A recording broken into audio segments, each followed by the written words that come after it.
What's up, YouTube Revolution? ZombfectedGaming 349 at your fingertips. We're here back with a part 2 of the Dying to Know episode 2 reaction, and we're gonna be learning about the sound design in Dying Light 2. So this is all about how the roars, the zombie sound effects, like the type of noises in the game. You're gonna be hearing a lot about that, which I find really interesting, and I really want to hear this part. So, without further ado, let's get on with this.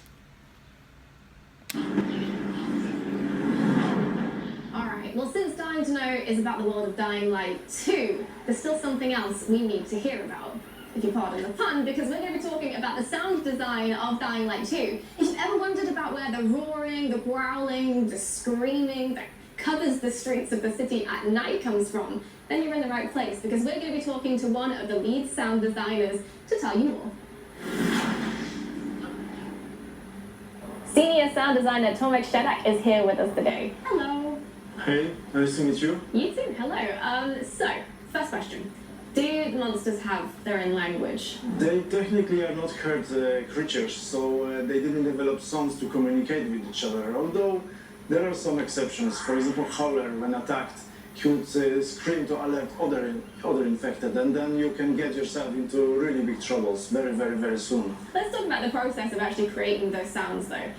So you have to imagine what a volatile might sound like from scratch, and where do you even start with that?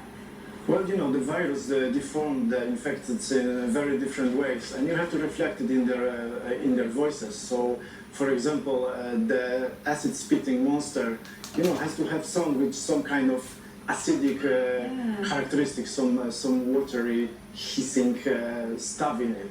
And there is a banshee, a woman monster, and her voice is high-pitched and vibrating and really scary. So you work alongside your twin brother Wojtek, and he also records a lot of the sounds that you use to create these monsters, and we actually have a video of that process, so we can have a closer look at what that entails.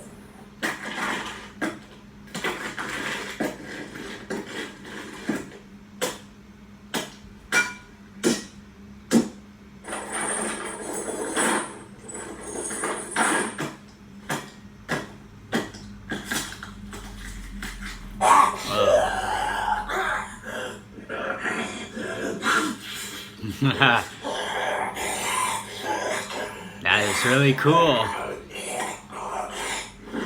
It's like the kind of noise I make. They go like that.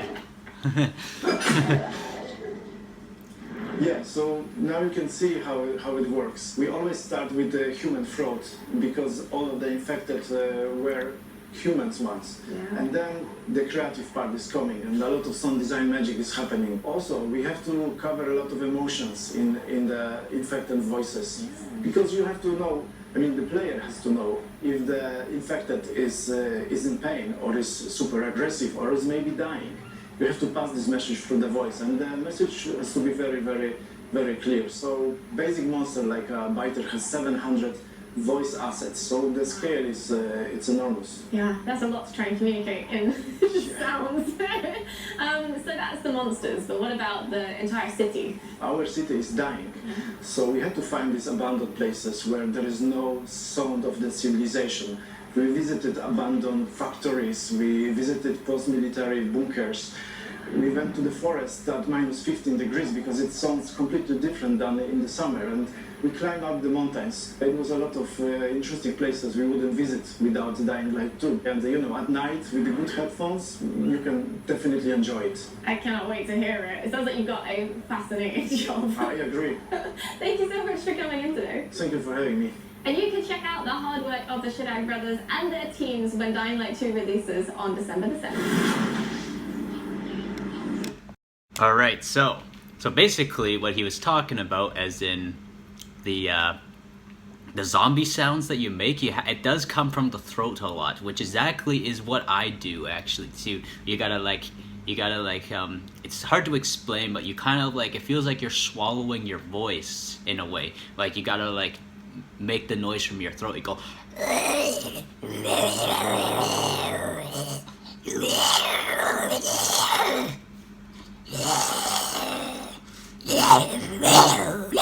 Like stuff like that. Like that. But yeah, like right now it kind of looks like I'm trying to like compete with them, which I'm sure those people are probably better at making the zombie sounds than me.